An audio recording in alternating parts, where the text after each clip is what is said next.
जय हिंद। बहुत बहुत स्वागत है एक बार फिर से आप सभी प्यारे साथियों का बीए सेमेस्टर वाला में। जी हाँ दोस्तों, आज की क्लास बहुत ही शानदार होने वाली है। इस क्लास में हम लोग कवर करेंगे बीए फोर्थ सेमेस्टर में आपका हिंदी का पेपर होता है। पेपर का नाम है हिंदी अनुवाद।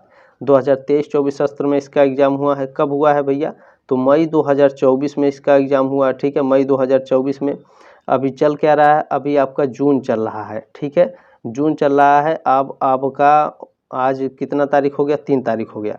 जिनकी परीक्षाएं अभी बाकी हैं, जैसे आपका डॉक्टर भीमराव अम्बेडकर यूनिवर्सिटी है, महात्मा गांधी काशी विद्यापीठ यूनिवर्सिटी है, आपका डॉक्टर राम मनोहर लोहिया अवध विश्वविद्यालय है, बीयू झांसी है, मां सुकुम्बारी स्टेट यूनिवर्सिटी है। मतलब कहने का मतलब जितने भी आपके कॉलेज हैं, ठीक है, जिनकी परीक्षा अभी बाकी है, ऑब्जेक्टिव टाइप प्रश्न होने वाले हैं, तो ये प्रश्न पत्र आपके लिए बहुत ही इंपॉर्टेंट है। ठीक है, क्योंकि इसमें 75 क्वेश्चन पूछे गए हैं। आपके विश्वविद्यालय में जितने भी क्वेश्चन पूछे जाएंगे, मान लीजिए 100 प्रश्न पूछे जा रहे हैं, उसमें से 15 से 20 प्रश्न 75 में से, इसी 75 में से 15 से 20 क्वेश्चन लगभग आपके रिपीटेड होते हैं। वो हर साल एकदम कंफर्म रहता है ये प्रश्न आएगा। तो आप लोग ध्यान रखिएगा। थर्ड सेमेस्टर में भी आप लोगों ने पेपर देखा होगा।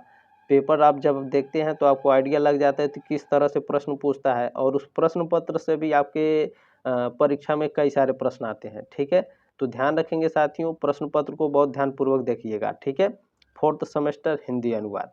चलिए स्टार्ट करते हैं। और आपसे रिक्वेस्ट है, जब भी आप परीक्षा में बैठेंगे तो परीक्षार्थियों के लिए निर्देश, इसे 5 मिनट का समय देकर जरूर पढ़ें, क्योंकि इसमें देखिए आपके जो 75 प्रश्न पूछे जाते हैं उसमें से केवल 65 प्रश्न करने होते हैं। ठीक है, ध्यान रखेंगे इस बात को। चलिए चौथा, इसमें पहला प्रश्न आपका क्या पूछा गया है? देखिए पहला प्रश्न आपका पूछा गया है, अनुवाद सिद्धांत की रूपरेखा ग्रंथ के रचनाकार हैं। कौन है भैया? तो डॉक्टर सुरेश कुमार अनुवाद सिद्धांत की रूपरेखा ग्रंथ के रचनाकार हैं। सी ऑप्शन आपका राइट है। और सामने जो प्रश्न होगा इसको भी हम लोग देखते चलेंगे। ठीक है, ऐसा नहीं है फिर नीचे जाएंगे फिर ऊपर आएंगे, जो जो सामने है देखते चला जाए। ठीक है, चले। अनुवाद के संशोधन हेतु कौन सा शब्द प्रयुक्त होता है? तो पुनरीक्षण। ठीक है, ध्यान रखेंगे साथियों, अनुवाद के संशोधन हेतु कौन सा शब्द प्रयुक्त होता है? पुनरीक्षण। सी ऑप्शन आपका राइट है चौथे का। चलिए दूसरा प्रश्न आपका क्या पूछा गया है, अनुवाद कला सिद्धांत और प्रयोग किसकी रचना है? तो यह रचना है प्रोफेसर कैलाश चंद्र भाटिया जी की। बी ऑप्शन आपका राइट है। पांचवा प्रश्न देखेंगे हम लोग, क्या पूछा गया है भैया, कैशियर के लिए प्रयुक्त शब्द है। कैशियर के लिए प्रयुक्त शब्द क्या है भैया, बताइए? तो रोकड़िया बोलते हैं कैशियर को। ठीक है, बैंक में जब आप जाएंगे तो कैशियर होता है जो आपको पैसा देता है। ठीक है, जब आप पैसा निकालते हैं तो उसे क्या हिंदी में बोलेंगे? रोकड़िया। ये ऑप्शन आपका करेक्ट हो जाएगा पांचवे का। चलिए तीसरा प्रश्न देखेंगे साथियों, क्या पूछा गया है, राजभाषा आयोग की स्थापना कब हुई थी? तो 1955 ईस्वी में राजभाषा आयोग की स्थापना हुई थी। ये ऑप्शन आपका राइट आंसर है। छठा प्रश्न है, पारिभाषिक शब्दावली है। पारिभाषिक शब्दावली कौन सी भैया? सुनिश्चित अर्थों में प्रयुक्त होने वाले शब्द पारिभाषिक शब्दावली होती हैं। ठीक है, छठे का बी ऑप्शन आपका राइट आंसर है। चलिए सातवां प्रश्न देखेंगे, आपका क्या पूछा गया है, हिंदी शब्द सागर का परिवर्धित संस्करण कितने खंडों में प्रकाशित है? तो 11 खंडों में प्रकाशित है। ये ऑप्शन आपका राइट है। चलें इसमें 10वां नंबर प्रश्न देखेंगे हम लोग, क्या पूछा गया है, प्राचीन काल में विज्ञापन किस भाषा में कराया जाता था? प्राचीन काल में विज्ञापन जो होता था जनता द्वारा समझने योग्य भाषा में कराया जाता था। सी ऑप्शन आपका राइट है। चलिए आठवां प्रश्न दोस्तों आपको क्या पूछा गया है, अनुवाद के विविध आयाम पुस्तक के लेखक कौन है? तो इसके लेखक हैं प्रोफेसर पूरन चंद्र टंडन। डी ऑप्शन आपका राइट है। 11 नंबर प्रश्न है, ऊंट के मुंह में जीरा मुहावरे का अंग्रेजी अनुवाद क्या है? इसका अंग्रेजी अनुवाद होगा ए ड्रॉप इन द ओशियन। ये ऑप्शन आपका राइट है 11 का। चलिए 9वां प्रश्न आपका देखेंगे, क्या पूछा गया भैया, उपन्यास तथा कहानी का अनुवाद क्या कहलाता है? उपन्यास तथा कहानी का जो अनुवाद है कथानुवाद कहलाता है। ये ऑप्शन आपका राइट है। 12 नंबर प्रश्न आपका पूछा है, अनुवाद विज्ञान पुस्तक के लेखक हैं। अनुवाद विज्ञान पुस्तक के लेखक डॉक्टर भोलानाथ तिवारी हैं। ये ऑप्शन आपका राइट है। चलिए 13 नंबर प्रश्न देखेंगे, क्या पूछा गया है, विचारों को एक भाषा से दूसरी भाषा में रूपांतरित करना अनुवाद है। किसका कथन है? किस कथन है या फिर किसका कथन है, यहाँ पर लिख देना चाहिए था। ठीक है, तो ये कथन है साथियों डॉक्टर देवेंद्र नाथ शर्मा का, बी ऑप्शन आपका राइट है। 16 नंबर प्रश्न आपको क्या है भैया, मेमोरेंडम का हिंदी अनुवाद है। मेमोरेंडम का हिंदी अनुवाद क्या होगा, तो ज्ञापन होगा। ये ऑप्शन आपका राइट है 16 का। प्रश्न नंबर 14 देखेंगे, हमारा क्या पूछा है, अनुवाद शब्द किस धातु से बना है। अनुवाद शब्द वद धातु से बना है, बी ऑप्शन आपका राइट है 14 का। चलिए प्रश्न नंबर 17 क्या है, स्रोत भाषा के मूल पाठ के अर्थ को लक्ष्य भाषा के परिनिष्ठित पाठ के रूप में रूपांतरण करना अनुवाद है। यह कथन किस विद्वान का है। यह कथन है आपका दंगल झाल्टे का, सी ऑप्शन आपका राइट है 17 का। चलिए आगे बढ़ते हैं, प्रश्न नंबर 15 देखते हैं आपको क्या पूछा गया है। देखिए प्रश्न नंबर 15 पूछा है, he writes a letter to his mother, वाक्य का हिंदी रूपांतरण है। इस वाक्य का हिंदी रूपांतरण होगा, वह अपनी माता को पत्र लिखता है। ठीक है, ये ऑप्शन आपका राइट है। प्रश्न नंबर 18 क्या है, भारत विज्ञान संस्थान कहाँ स्थित है। सॉरी, भारतीय विज्ञान संस्थान कहाँ स्थित है। भारतीय विज्ञान संस्थान बेंगलुरु में स्थित है। ये ऑप्शन आपका राइट है 18 का। प्रश्न नंबर 19 क्या पूछा गया है, भोलानाथ तिवारी ने अनुवाद की प्रक्रिया के कितने चरण माने हैं। तो 4 चरण माने हैं। ये ऑप्शन आपका राइट है। 22 नंबर प्रश्न क्या भैया, अटॉर्नी जनरल का हिंदी पर्याय क्या है। अटॉर्नी जनरल का हिंदी पर्याय क्या होगा, महान्यायवादी। सी ऑप्शन आपका करेक्ट है। चलिए 20 नंबर प्रश्न क्या है, प्रोसेस शब्द का हिंदी पर्याय है। प्रोसेस शब्द का हिंदी पर्याय क्या होगा भैया, प्रक्रिया। सी ऑप्शन आपका करेक्ट हो जाएगा। प्रश्न नंबर आपका 23 पूछा है, ऑडिटर के लिए सही प्रयुक्त शब्द है। ऑडिटर के लिए प्रयुक्त सही शब्द क्या है, लेखा परीक्षक। ठीक है, ऑडिटर बोला जाता है। ए ऑप्शन आपका राइट है 23 का।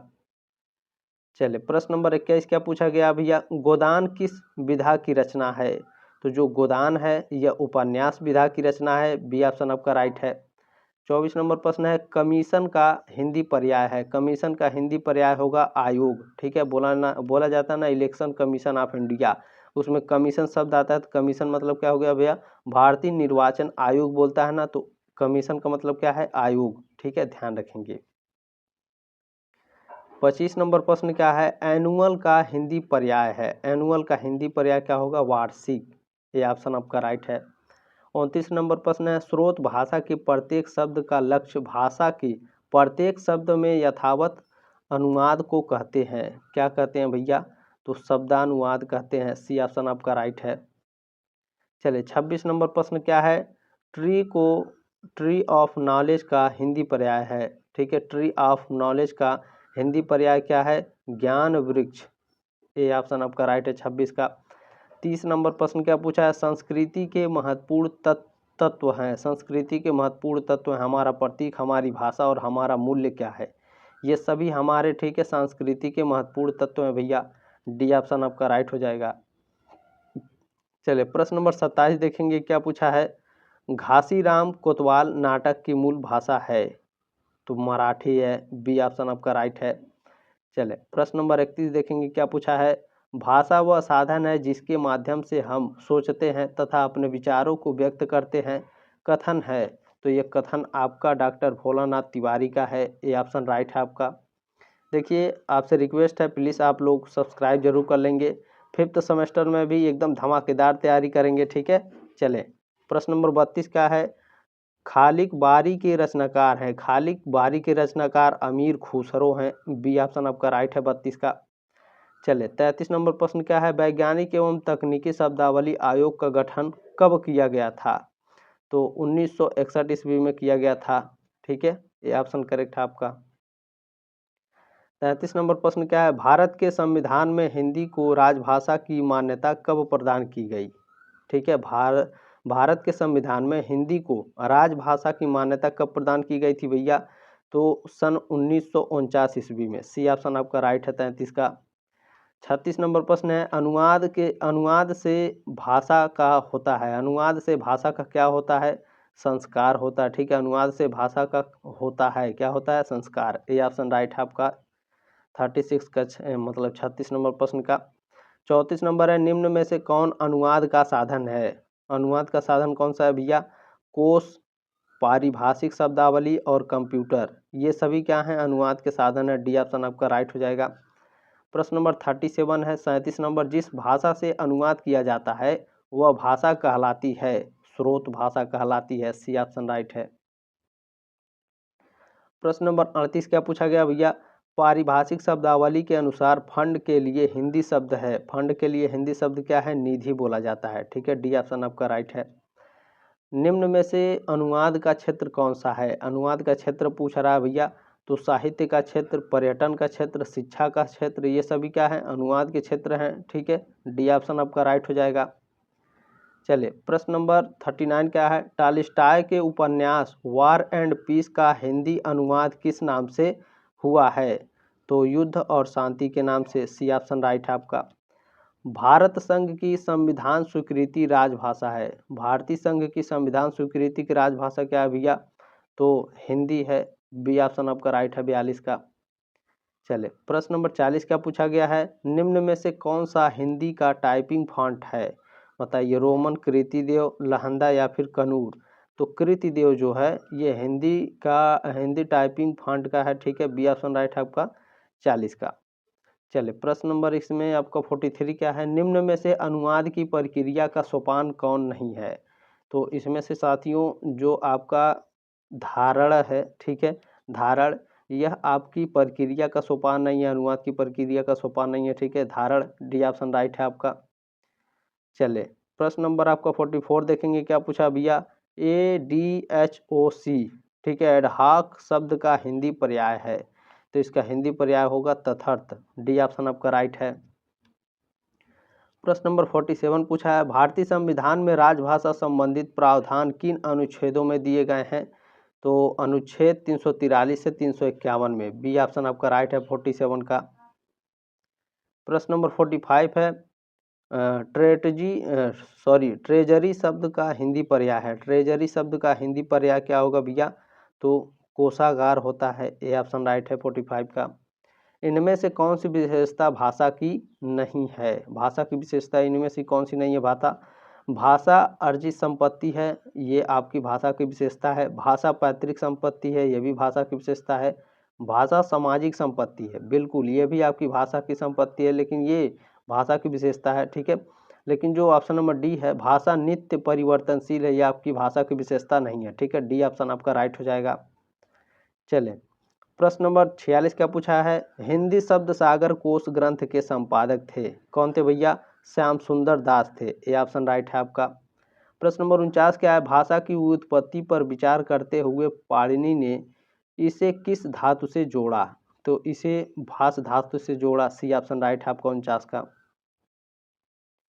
चलिए प्रश्न नंबर 50 क्या पूछा गया आपका, भारत में मशीनी अनुवाद का प्रारंभ किस वर्ष में हुआ, तो सन 1987 में, 1987 में भारत में मशीनी अनुवाद का प्रारंभ हुआ। डी ऑप्शन आपका राइट है। प्रश्न नंबर 53 क्या पूछा भैया, केंद्रीय अनुवाद ब्यूरो का गठन कब किया गया, तो 1971 ईस्वी में केंद्रीय अनुवाद ब्यूरो का गठन किया गया। चले प्रश्न नंबर 51 क्या है, ध्यान देंगे, बहुत ही शानदार प्रश्न है, निम्न में से कौन सा प्रकार लिप्यंतरण से संबंधित नहीं है, तो जो कोडिंग है ये आपका लिप्यंतरण से संबंधित नहीं है भैया। सी ऑप्शन राइट है आपका। चले यहाँ पर प्रश्न नंबर 54 है, दुर्लभ बंधु किस रचना का अनुवाद है, तो दुर्लभ बंधु मर्चेंट ऑफ वेनिस का अनुवाद है। सी ऑप्शन राइट है आपका 54 का। चलिए प्रश्न नंबर 55 देखेंगे, हमारा क्या पूछा भैया, निम्न में से कौन मशीनी अनुवाद की प्रणाली नहीं है, तो भाषा संसाधन प्रणाली, यह आपकी मशीनी अनुवाद की प्रणाली नहीं है। बाकी नियम आधारित प्रणाली, उदाहरण आधारित प्रणाली और सांख्यिकी आधारित प्रणाली, ये सभी क्या है, मशीनी अनुवाद प्रणाली है। ठीक है, भाषा संसाधन प्रणाली ये मशीनी अनुवाद प्रणाली नहीं है। चले प्रश्न नंबर 52 मैंने पढ़ाया है कि नहीं, शायद नहीं पढ़ाया, चले पढ़ा देता हूँ मैं। एक ही भाषा के दो भिन्न प्रतीकों के मध्य अनुवाद को क्या कहा जाता है, बहुत ही शानदार प्रश्न है, तो भाषांतरण कहा जाता है। ठीक है, एक ही भाषा के दो भिन्न प्रतीकों के मध्य अनुवाद को क्या कहा जाता है, भाषांतरण। चलें ध्यान रखेंगे। प्रश्न नंबर 56 क्या है, ब्रिटिश विद्वान कैटफोर्ड ने किस अनुवाद सिद्धांत की स्थापना की, तो प्रकार्यपरक सिद्धांत की स्थापना की थी? सी ऑप्शन राइट है आपका 56 का। प्रश्न नंबर 57 क्या पूछा आपका? अंडरसाइनेड शब्द का अनुवाद है, तो क्या होगा भैया? अधो हस्ताक्षरी। ठीक है, सी ऑप्शन आपका राइट है। प्रश्न नंबर 60 क्या है? अनु उपसर्ग का अर्थ है, तो क्या होगा? बाद में या फिर पीछे। ठीक है, अनु उपसर्ग का अर्थ क्या होगा? बाद में या फिर पीछे। सी ऑप्शन राइट है आपका। चलिए, प्रश्न नंबर 58 क्या पूछा गया है आपका? शब्दकोश के लिए कौन सा शब्द अंग्रेजी में प्रयुक्त नहीं होता?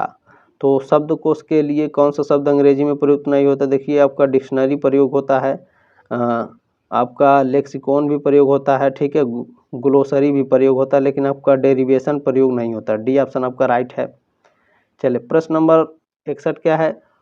पुनरीक्षण का कार्य है। पुनरीक्षण का कार्य क्या होता है? अनुवाद का संपादन करना, अनुवाद का मूल्यांकन करना, अनुवाद की त्रुटियों में सुधार करना, ये तीनों क्या है? पुनरीक्षण का कार्य है। डी ऑप्शन आपका राइट है। चलिए, प्रश्न नंबर 62 देखेंगे क्या भैया? 62 नंबर, निम्न में से कौन मशीनी अनुवाद की प्रणाली नहीं है? तो पाठ आधारित प्रणाली जो होती है, मशीनी अनुवाद प्रणाली नहीं होती है। डी ऑप्शन आपका राइट है। चलिए, प्रश्न नंबर 59 क्या है? थिसारस के लिए किस शब्द का व्यवहार किया जाता है? थिसारस शब्द के लिए, थिसारस के लिए किस शब्द का व्यवहार किया जाता है भैया? बताइए, बहुत ही शानदार प्रश्न है। तो समांतर कोश। ठीक है, समांतर कोश का प्रयोग किया जाता है। थिसारस के लिए किस शब्द का प्रयोग किया जाता है? समांतर कोश। बहुत ही शानदार प्रश्न है। प्रश्न नंबर 63 क्या है? निम्न में से क्या मशीनी अनुवाद प्रक्रिया का चरण नहीं है? तो संप्रेषण, जो संप्रेषण है यह आपका, ठीक है, मशीनी अनुवाद की प्रक्रिया का चरण नहीं है। डी ऑप्शन आपका राइट है। प्रश्न नंबर 64 क्या पूछा गया है? वे शब्द जो सामान्य व्यवहार की भाषा के शब्द न होकर ज्ञान के विभिन्न क्षेत्रों के होते हैं कहलाते हैं? तो वे पारिभाषिक शब्द कहलाते हैं। बी ऑप्शन राइट है आपका। प्रश्न नंबर 67 है, अनुवाद एक व्याख्यात्मक कला है, कथन किसका है? तो ये कथन है डॉक्टर जयंती प्रसाद नौटियाल की। ए ऑप्शन राइट है आपका 67 का। चले, प्रश्न नंबर 65 क्या पूछा गया है? अनुवाद प्रक्रिया में पुनर्गठन की भाषा होती है। अनुवाद प्रक्रिया में पुनर्गठन की जो भाषा होती है, लक्ष्य भाषा होती है। बी ऑप्शन आपका राइट है। प्रश्न नंबर 68 क्या है? अनुवाद करते समय स्रोत भाषा पाठ केंद्र में रहता है। उपरोक्त तथ्य निम्न में से किससे संबंधित है? तो उपरोक्त तथ्य किससे संबंधित है भैया? बताइए। तो उपरोक्त कथन आपका अनुवाद के व्यापक रूप से संबंधित है। ठीक है, सी ऑप्शन राइट है आपका 68 का। चलिए, ध्यान रखेंगे। प्रश्न नंबर 66 क्या है? अंतर्राष्ट्रीय अनुवाद दिवस कब मनाया जाता है? अंतर्राष्ट्रीय अनुवाद दिवस 30 सितंबर को मनाया जाता है। बी ऑप्शन राइट है आपका 66 का। चले, प्रश्न नंबर 69 क्या पूछा गया है आपका? एक अच्छे शब्दकोश की विशेषता नहीं है। एक अच्छे शब्दकोश की विशेषता क्या नहीं है? तो विभाजन। ठीक है, विभाजन आपका एक अच्छे शब्दकोश की विशेषता नहीं है। डी ऑप्शन राइट है आपका। प्रश्न नंबर 70 क्या पूछा गया है? हिंदी विश्वकोश किसके द्वारा संपादित किया गया है? हिंदी विश्वकोश जो है साथियों, यह डॉक्टर नगेंद्र नाथ बसु के द्वारा संपादित किया गया। सी ऑप्शन राइट है आपका। प्रश्न नंबर 73 है, अनुवाद का कौन सा रूप मौखिक होता है? अनुवाद का आशु अनुवाद जो होता है यह मौखिक होता है। ए ऑप्शन आपका राइट है 73 का। चलिए, प्रश्न नंबर 71 पूछा गया है, वैज्ञानिक तथा तकनीकी शब्दावली आयोग की स्थापना किस वर्ष हुई? तो 1961 ईस्वी में वैज्ञानिक तथा तकनीकी शब्दावली आयोग की स्थापना हुई। ये ऑप्शन आपका राइट है। प्रश्न नंबर 74 है, निम्न में से कौन सा अनुवाद का प्रकार नहीं है? तो भावानुवाद। ठीक है, भावानुवाद ये अनुवाद का प्रकार नहीं है। शब्दानुवाद है, पाठानुवाद है, सारानुवाद है, ये अनुवाद का प्रकार है, लेकिन भावानुवाद ये आपका प्रकार नहीं है। ठीक है, चले, प्रश्न नंबर 72 आपका पूछा गया है, सूचना परक या तथ्यपरक अनुवाद मुख्यतः किया जाता है। किस में किया जाता है भैया? कथा साहित्य में किया जाता है। ठीक है, सी ऑप्शन आपका राइट है। ध्यान रखेंगे, बहुत ही शानदार प्रश्न, एक बार और देख लीजिए। सूचना परक या तथ्यपरक अनुवाद मुख्यतः किया जाता है किसमें? कथा साहित्य में। निम्न में से कौन अनुवाद का क्षेत्र है? तो जो विज्ञान एवं प्रौद्योगिकी है ये अनुवाद का क्षेत्र है भैया। ठीक है, ये ऑप्शन आपका राइट है 75 का। उम्मीद है साथियों आपको ये जानकारी अच्छी लगी होगी। ठीक है, क्लास अच्छा लगा होगा। प्लीज़ इस क्लास को आगे ज़रूर शेयर करेंगे। व्हाट्सएप पर अपने दोस्तों के साथ, ठीक है। जल्दी मिलते हैं आपके नेक्स्ट क्लास में, तब तक के लिए जय हिंद, वंदे मातरम।